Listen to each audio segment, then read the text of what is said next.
plays games with Steve. So this next topic is going to be so random. Okay.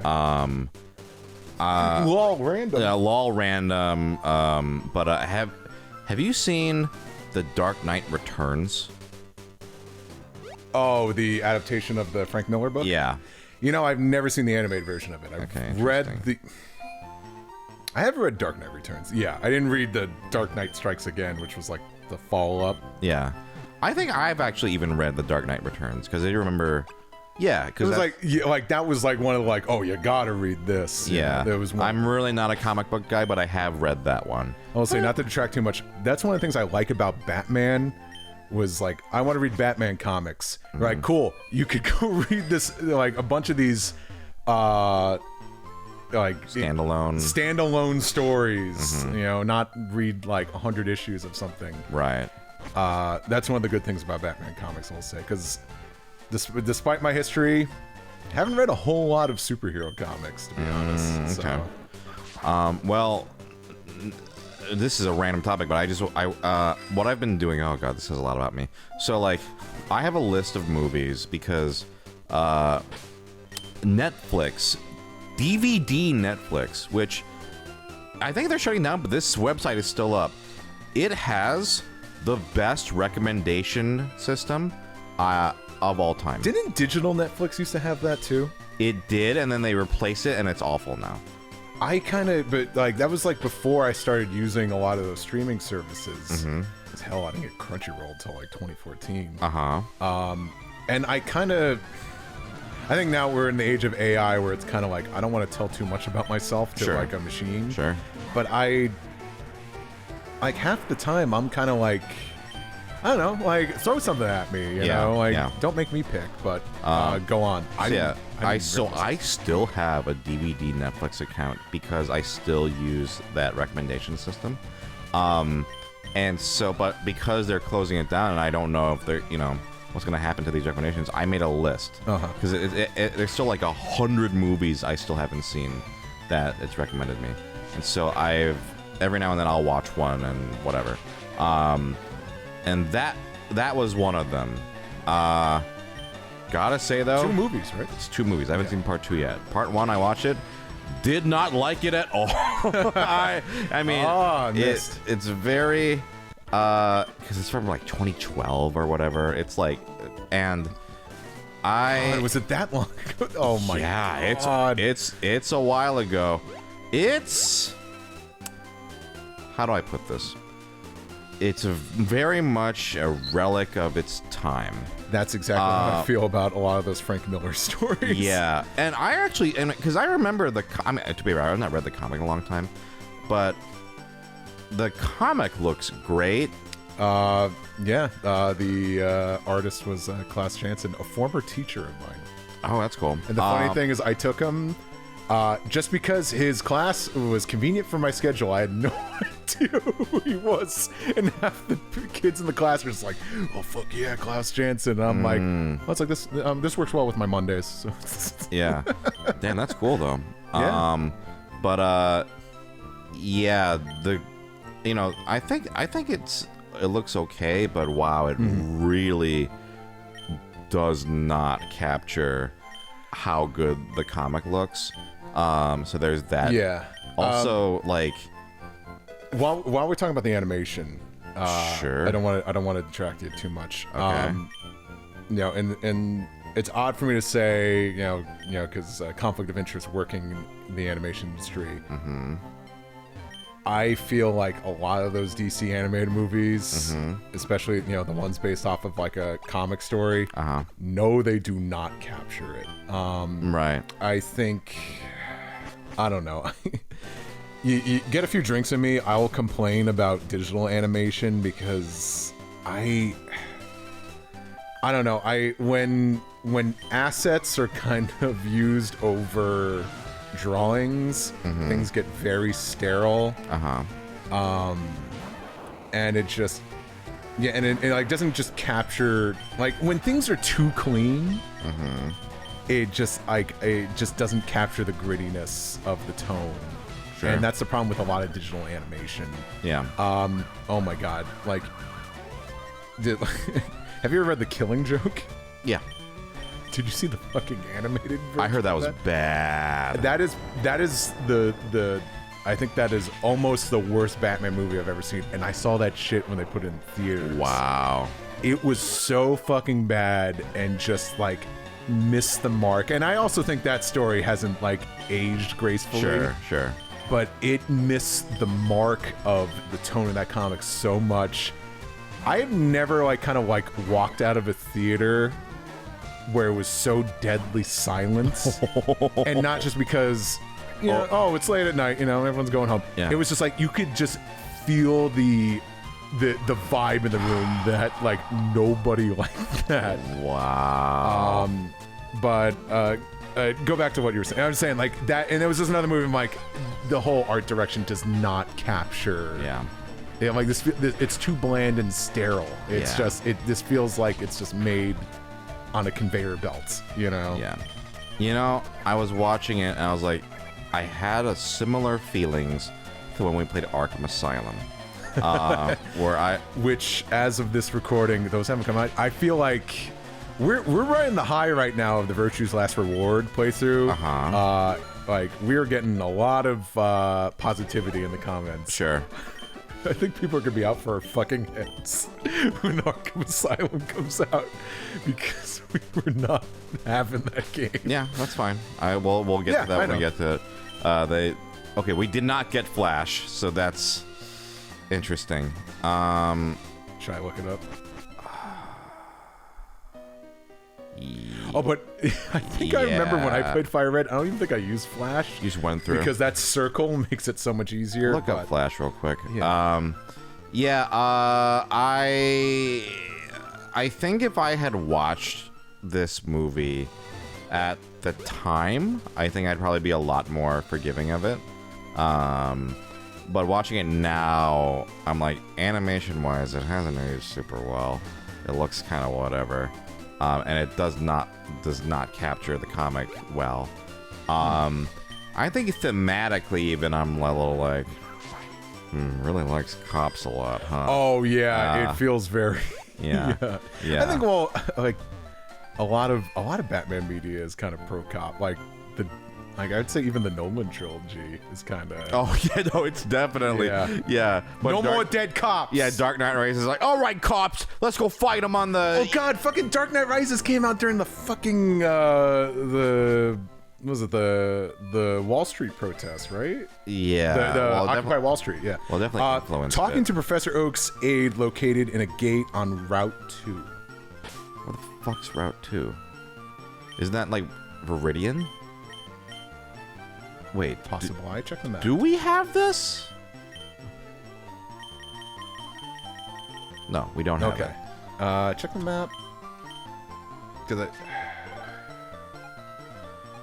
Oh god, it said. Oh, we gotta go. Wait, we were there. Maybe we didn't talk to somebody. Oh my god. Yeah, repel. Do I? I can't stomach you going through all those diglets again. It's not that bad. All right. So we're talking about there's a lot of weird like kind of right-wing stuff in from looking back now, like at the time I couldn't recognize, but now I'm like but even that, and then I will say this might be kind of a hot take. I think, well, no, maybe not so much a hot take. Also, like Superman being like a government sellout. Right. I'm not in that part yet, but I know that happens because I've read it. But the voice acting, I'm like, because it's a lot of on-screen actors, and I'm like, that's what happens when you don't have Andrea Romano. It was Andrea Romano. Was it? Yes, it was. Yeah. I know. Sorry, I'm getting that kind of twisted with like, because Kevin Conroy was fantastic. Yeah. But I think you could tell when he has Andrea Romano directing him and when he doesn't. Yeah. I mean, it's interesting because this is like 12 years ago, and I think Andrea Romano. You're killing me that shit was 12 years ago. I could be wrong, but I think you're right. I'm pretty sure it was a while, because this was also when she was working. She doesn't she retired. She's retired, yeah. But let me just double check. Yep, 2012. Crazy. We're all dying. The voice acting in that era is even like the ones who are voice actors, like background characters. There's definitely a vibe of like, I think in a good way, voice acting has become more naturalistic. Especially, not in cartoons, all cartoons, but if you're doing like Batman, which is supposed to be a little more grounded, right? Like, oh, he's definitely for that Batman. For that Batman, right? I think sometimes delivery can be a little like hokey, even though at the time it probably sounded fine. But it's like, I don't know. Like, I feel like nowadays, like a cop character isn't gonna sound like this, Batman. You know, like, or like a Mook, like, oh no, it's the Bat. You know, the thing we make fun of, it's the Bat. Like, you don't hear that as much these days. It's which is funny. I kind of talked about in I think it was maybe Ultimate Muscle, where I was like, no, it was Grand Battle. I'm like, I kind of miss dubs being a little more campy, you know? Right, but I think if it's Batman The Dark Knight Returns, I think it gets a little distracting. So, and then, yeah, like I said, some of the celebrity performances are, I'm also just, you know, I've been working in this in a while, so my ear is just pickier. Yeah. I'm sure, you know, you work in animation, you notice things more when you watch things like, oh, like, for sure, yeah. You know, it's always the biggest thing is, I feel like this is the most consistent problem in any record is you're just not going far enough with the emotion, right? Like, yeah, that's all I'll say. I will say though, like, Peter Weller is Batman in it, and initially I was like, it felt a little flat, but by the end of it I was like, yeah, you know, I'm digging it. Like, I'm digging it, actually. Yeah, it was... And with that said, though, there are some great performances in it. Like, don't get me wrong. I do not want to, like, try to point... Conan O'Brien. Is he in it? Oh, he's in part 2, isn't he? Is he? I see. I forgot they split in 2 parts, so I don't know what the hell's in part 1 or what, but... Yeah, he is in part 2. Okay. Because in the comic... I could talk about what happens in the comic, right? Because you've read it, right? Yeah, but I don't know if people watching this have... Okay. I'll just say this. Pretty much David Letterman was in The Dark Knight Returns. Right. But it was, like, made in the 80s. So, yeah. like, when they made this movie, like, I don't know, who's a little more relevant, like... I think Letterman was still going at the time. Right. It's like, I don't know, who's a little more, like, trendy, and they went... And so they put Conan O'Brien in it as the TV host, as the late-night host instead. Yeah. Yeah, I love Conan. Were you ever a big Conan guy? A huge Conan fan. Do you listen? I went to the what was it? You remember the what was it? The Free Cocoa? Yes. I was at the one in New York. Wow. Because I was in college, and that Monday? I think that Monday was like a holiday. I had nothing to do, so I went there. But Conan was already out here in LA, so. You know, we didn't have any surprise appearances or anything, but yeah, I forget if we've talked about this, but I discovered Conan when Comedy Central started playing reruns of the previous night's episode of Late Night at like 7:30 p.m. on weeknights. Immediately fell in love. He's so good. I mean, it's no surprise. I'm a huge Simpsons fan. Right. You know, he was very involved with the show. You know, in season 3, 4, and like early parts of 5. So of course I just like loved his humor. He's just naturally a really funny person. Do you listen or watch to any of his podcasts? I need to listen to more. I watch a lot of clips from it. Yeah. So good. And honestly, this is his peak. Is this? Yeah. And like, because I love classic Conan, and I think it's great, but when Conan doesn't have to be reduced to 5-minute interviews and like have to be network friendly and like promote something, and also like just hearing Conan just be more real, like just kind of like, you know, because he's so funny even when he's just shooting the shit. Yeah. So we needed to come back anyway. Okay. Probably, right? Because there's no way it wasn't there. Okay, so we're not wasting time. Well, hopefully not. Yeah, there you are, you nerd. Yeah. What's Flash? Oh, hello. Here you go. Have you gathered data? Yes, you fucking nerd. Give me the fucking HM. Just punch him in the face. Yeah. Oh, Glaven. Yeah. Oh well, you watched Murderville, right? Yes. Yeah. Like really funny show. He's easily the best. He murders in that. He's so fucking funny. But yeah, like getting to hear, because Conan, I don't want to like be like I'm as good as Conan. That's not what I'm saying by this next statement. But like the way Conan rags on his friends and like his assistant and stuff, I'm like, it's very you energy. It's very me energy, and I think it's hilarious. Yeah. Do you watch the Jordanschlansky stuff? Do you know what that is? No. You know who Jordan is? Oh my God, Steve. I have at some Give point me new content to watch, so I don't have to just dude, I don't know. So Jordanschlansky is an associate producer on Conan's staff, and the best way to describe this guy is like, imagine if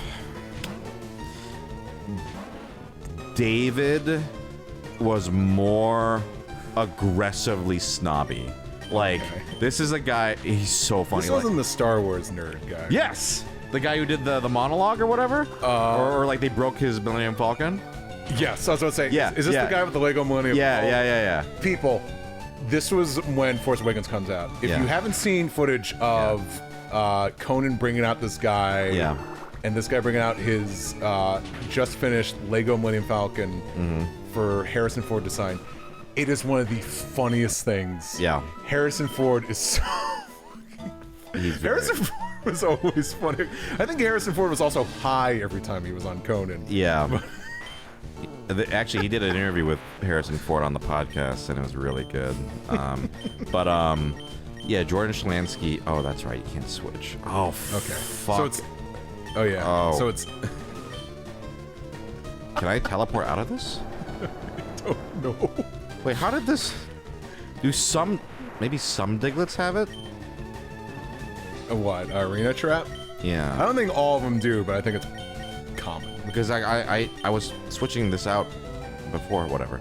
But yeah, Jordanschlansky, like... A Lego Millennium Falcon. Like, basically, back in the heyday, they accidentally discovered, like, because I guess Conan would, like, rag on this guy, just for fun, and in a playful way.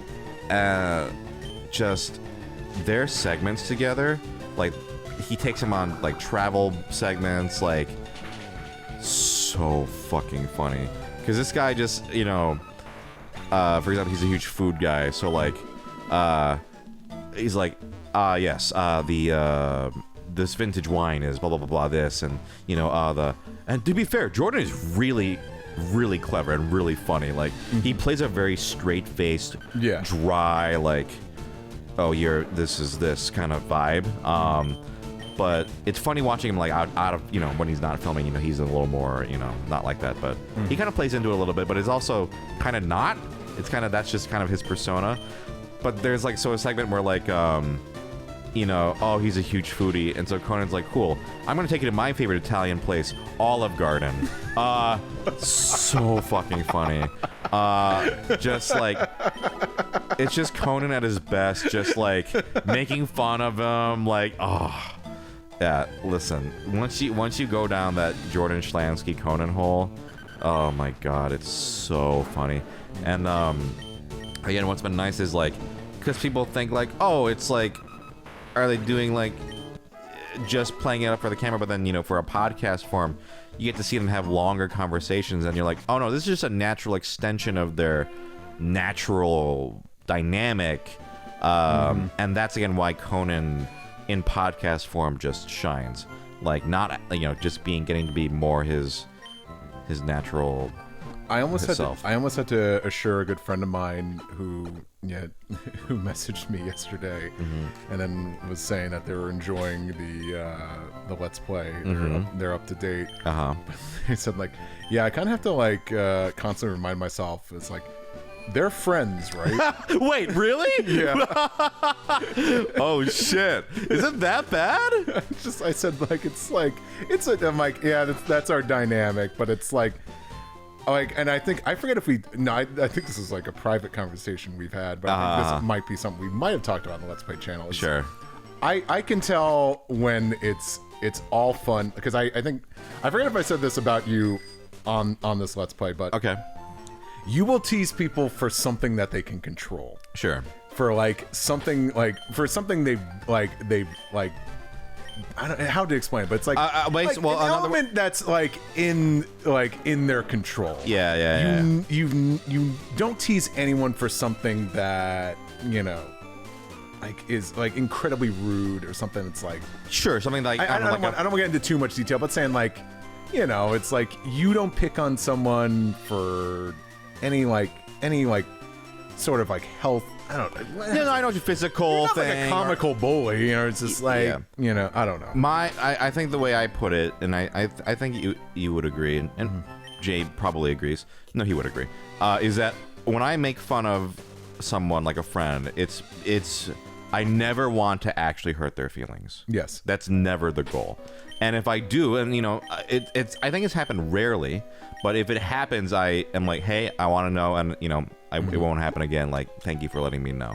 And it's very rarely happened. Yeah. Because and we've had this conversation. Sure. Like I got to give you credit. Like, you've had the balls to like say to my face, like, it's like, have I ever offended you? And it's like, no, I think, but it wasn't more like, have I ever offended you? Because I've been around people who are quick to apologize, because it's almost like the meme of slapping the sticker on the glass that's leaking water, because they're just like, cool, I do this and now I don't have to feel bad anymore. Right. You were like dead honest, like, it's like, if there's ever been a time I offended you, yeah, just let me know. Yeah. And I think that takes a lot of chutzpah. Right.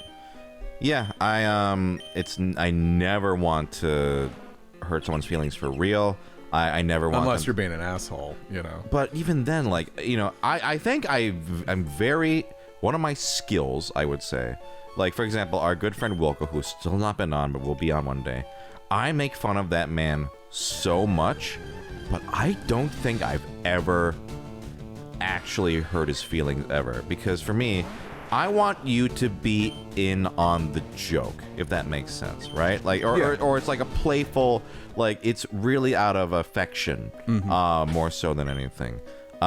In fact, I often tell people, if I start making fun of you, that usually means that I'm starting to view you as a closer friend. Because I'm pretty polite to people that I don't know that well. But if I start ragging on you, and I know how you act around the people you don't like. That's also very true. I definitely act very different. Like, not like intentionally, but like, I will not make fun of someone I don't like. Usually I just kind of ignore them. You know what I mean? Like, I'm kind of I would rather not engage. So yeah, like, I always want to know if I ever, actually cross a line of any sort. And yeah, I mean, it's funny that your friend said that, because I feel like, relatively speaking, I think Jay got even like way more. But that's a testament that Jay is a very good sport about that kind of thing. I think we got to tell the Homer Simpson story. Because this is like, I honestly, I recognize, like, most of the time when you do fucking poke fun at me, I'm like, yeah, I kind of deserve. I'm like, yeah, I deserve this. I'm like, so we went to Universal Studios, and we're driving through the parking lot, the parking garage. Yeah, and I'm behind another car. This car's taking forever to turn right. There's no oncoming traffic or anything. Right. And then I just finally get fed up and I just go the opposite way, turn left. I'm like, why didn't you just turn left? I'm like, Yeah. I like your impression of it. So basically, yeah, there's a thing where the car in front of us is taking a while to go left or right. And Steve was like, "Oh my God, what's going on? Like, how hard can it be?"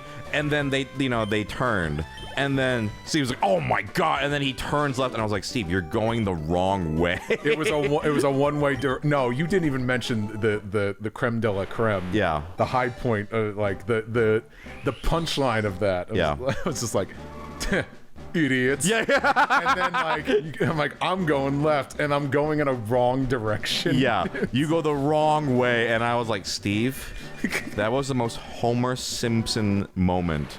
Because you have a lot of Homer Simpson qualities. Yeah. And it's just like, I can imagine Homer be like, what a moron, and just going the wrong way. Then just going the wrong way and crashing into an oncoming car or something. Oh, my God. Oh, it was great. so fucking funny. I mean, we got to also tell the time that we were watching Simpsons on Discord, right? Like, our friend Dave was just playing random episodes of former guest or previous guest Dave was showing episodes of The Simpsons. What's the field in Virtue's Last Reward again? Because the morphogenetic field. Yeah, this was us accessing the morphogenetic. Okay, yeah. field. So basically, what happened was we're watching this, and they're classic episodes. It's the one where Homer. What is he? He gets hit in the stomach at the concerts or whatever. Oh, Homer Palooza. Yeah. And so, and it wasn't just that episode that triggered this, but like a couple. But in my mind, I didn't say it out loud at the time. I was like, wow, Steve acts a lot like Homer does, and not like Homer's so stupid, not like that, like just like, but very like, there's like a scene where like Homer like plays like old 70s music in the car, and it's like, yeah, this is the best or whatever. Railroads. Yeah, and I was like, oh my God, this is what Steve does. And it's funny after that following Tuesday we meet up again, and I remember being like, Steve, the whole time I was watching that, I was like, oh my God, Steve is Homer. And then you said, oh my God, I was thinking the exact same thing. And I think you said also, I could tell without you saying anything that you were thinking the same thing. Yeah, like I was watching it, was like, I was seeing it, and then and you were like quiet, not like because we're just watching things. We're like, thankfully, you're the kind of person where like, cool, I could watch something with you on Discord, and you're not fucking doing Mystery Science Theater 3000. Right? Yeah, I'm just watching because I'm enjoying. Yeah. But I was seeing it as I was watching it, and it was almost like if we were in the same room, I would be like kind of turning to you and seeing if you were seeing it too. Yeah. So like when you said that to me, I was like, oh my God, I was thinking the exact same thing, and I was thinking you were thinking the same thing too. Yeah, we were both like, wow, Steve is Homer. I'd like to, like, it's, I was thinking about this too recently. It's like, oh, like right now it's like, what if Friends, like characters Friends said that I totally am. Yeah. Homer Simpson, Kuwabara from Yu Yu Hakusho, Nozaki from Nozaki from Nozaki-kun, Joey Wheeler from Yu-Gi-Oh, Knuckles the Echidna, and for the other weebs, Okuyasu from JoJo's Bizarre Adventure Part 4. And I'm like, you know what? That is a killer's row of some great characters. Listen, you are, and I say this with affection, the kind-hearted himbo. It was another phrase I heard you use to describe Kiryu. It's himbo with a heart of gold. Not himbo, because you thought like, oh, Kiryu's not a himbo. It was honorable beefcake. Honorable beefcake. Yes, absolutely. Let's get up. So like, if you think I'm a beefcake and I'm full of honor, I think that's a compliment. Yeah. Because I don't know, like I will call myself stupid. Mm-hmm. And I think sometimes and this is a sad thing. I've kind of like went along with the notion that I'm stupid because it just makes things easier. I'm like, I'll let you make fun of me and tease me because I'm not dumb, but I don't think I'm quite quick-witted enough to like I talked about this like before. I'm like how I don't like I don't care to argue with people. Also, it's because I'm like, I don't know, I don't have like an infinite database of responses in my head. Sure, it doesn't come to me as quick. Right. So that's why I'm kind of like, I don't know, I just like avoid, that kind of stuff. I'm like, yeah, I'll just be like, duh, boo, oh well. But instead of being called, oh, you're the big dumb one, I'm like, no, you're the honorable Beefcake, or the himbo with the heart of gold. Right. That is a much nicer. That is more of a badge of honor that I will gladly wear. Yeah, well, I've also said Career best friend is what I'll call myself. Right. I've also said this to you many times. Like, I do not think you are dumb. Like, right? I've told you this, right? Yes. Okay. Yeah. I like, yeah, I might, tease you, but I never in a way like, oh, Steve is not smart or anything like that. In fact, I'm gonna write Steve.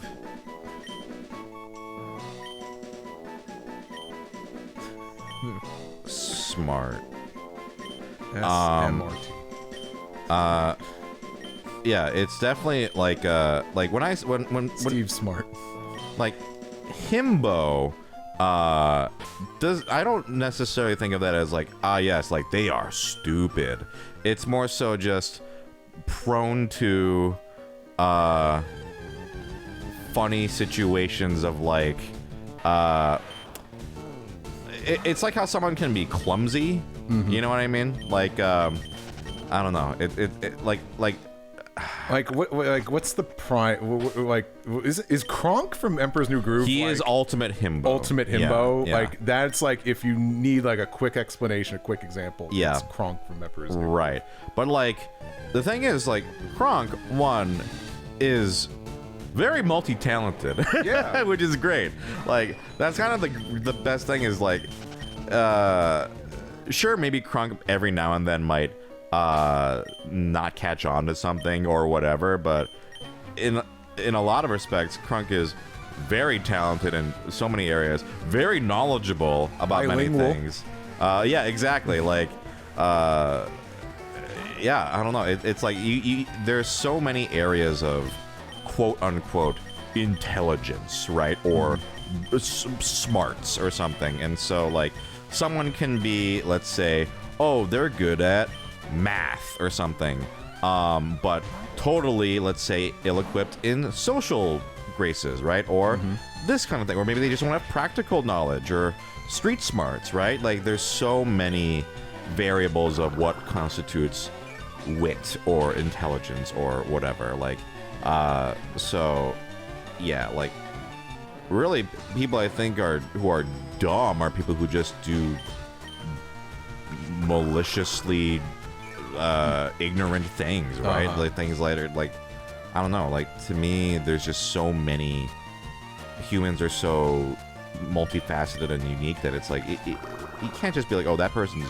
dumb or just because they don't know this or that or whatever, right? Or just people have different strengths and different things, like it's like public school does not kind of fucking yeah. I mean, it's interesting. Right? Like for me, like sure, I might have been in school considered like the smart kid or whatever, right? Like I got really good grades and whatever. I got really good test scores, but an area that I always really struggled in was science. It was my one weakness, and I was always like not like it, and it was because quite frankly I just don't have an interest. Like I'm not interested in science, and like that sounds very ignorant, but I mean I respect science, the hell out of science. I'm not like, oh, science, but I just, it's something like if it involves a lot of memorizing things, like history is something I think is interesting. So I was good in history classes, but science classes like, oh yes, you gotta remember all the parts of the cell. You gotta remember all this stuff. I'm like, I don't. Yeah. I'm just not interested. Chemistry. So exactly. So that's something where I struggled, but that's just something that just was a blind spot for me. Whereas for math, I didn't like love math, but I think my instincts and sort of mind are just geared towards I can pick up on that faster. But does that mean I'm smarter than someone else? Not necessarily. It's just like someone else, like I mean, for you, it's like art, like being able to pick up on the, I think your art is incredible, right? And Well, you're always amazed by when we park somewhere. Yeah. I don't even memorize like what the parking, like what the number on the post is. I'm like, oh, I just go off a visual memory. Right. Although sometimes that can be slightly detrimental. That wasn't me. That was in Vegas, and that was Anne Marie. Yeah. Whoa. That was, whoa. Okay. Okay. No. To be fair, that was everybody. Yeah. Yeah. So it's an interesting conversation, but yeah, like I gotta say when we say Steve is himbo, that is said with affection because people love himbos. Himbos are celebrated, and that's why, and that's the difference between people love you and Virtue's Last Reward struggling, and people hate when I struggle because I'm a heel. I'm the angry heel. And I accept that. I deal out the sass, and I have to accept the sass in return. Whereas you are just like, oh, boo-hoo, oh. I'm sensitive. I'm a Pisces moon. Yeah, exactly. Sure. And anyway, great conversation. Yeah. I didn't want to cut that off at all. So Yeah. you folks there got a nice, you got like a supersize episode today. Yeah. You got a big juicy. Nice. All right, cool. Well, we'll see you tomorrow.